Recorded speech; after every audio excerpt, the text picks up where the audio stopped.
کیا آپ تصور کر سکتے ہیں کہ ایک بادشاہ کو اپنی حکومت بچانے کے لیے اپنے ہی بھائیوں کو قتل کروانا پڑے؟ یہ کوئی افسانہ نہیں بلکہ سلطنت عثمانیہ کا ایک حقیقی اور خوفناک قانون تھا۔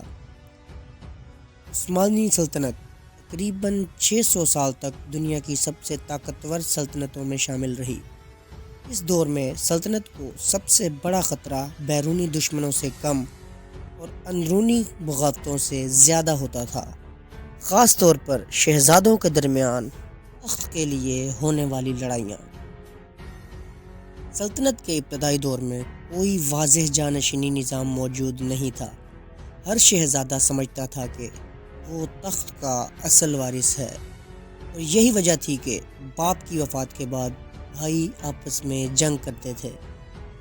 سلطان محمد فاتح نے ایک سخت مگر فیصلہ کن قانون نافذ کیا، جس کے مطابق ریاست کی بقا کے لیے سلطان کو اپنے بھائیوں کو قتل کروانے کی اجازت ہے۔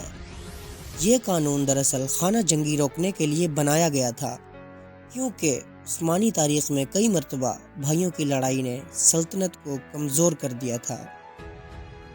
جب کوئی نیا سلطان تخت نشین ہوتا تھا تو شاہی محل میں ایک خاموش اور خوفناک مرحلہ شروع ہوتا تھا۔ شہزادوں کو خفیہ طور پر گرفتار کیا جاتا تھا اور اکثر انہیں شاہی جلادوں کے ذریعے قتل کروا دیا جاتا تھا۔ زیادہ تر اوقات شہزادوں کو خون بہانے سے بچنے کے لیے رسی یا کپڑے سے گلا گھونٹ کر مارا جاتا تھا، کیونکہ شاہی خاندان کے افراد کا خون زمین پر بہانا ناپسندیدہ سمجھا جاتا تھا۔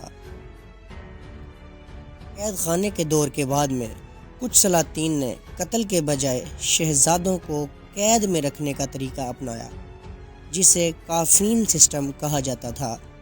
اس نظام کے تحت شہزادوں کو محل کے اندر ایک خاص حصے میں قید رکھا جاتا تھا، جہاں انہیں دنیا سے مکمل طور پر کاٹ دیا جاتا تھا۔ کئی شہزادے سالوں بلکہ دہائیوں تک قید رہے، ذہنی دباؤ اور تنہائی کا شکار ہو گئے، اور بعض اوقات قید سے نکل کر حکومت سنبھالنے کے قابل بھی نہیں رہے۔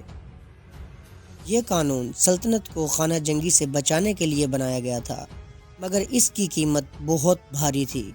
کئی بے گناہ شہزادے، بچے، نوجوان سب سیاست کا شکار بنے۔ کچھ شہزادے تو اپنی زندگی کا بیشتر حصہ اندھیرے کمروں میں گزار کر مر گئے، بغیر کسی جرم کے۔ وقت کے ساتھ ساتھ عثمانی حکمرانوں نے محسوس کیا کہ قتل کے بجائے قید بہتر راستہ ہو سکتا ہے، لیکن اب تک اس قانون نے شاہی خاندان پر گہرے نفسیاتی اور اخلاقی اثرات ڈال دیے تھے۔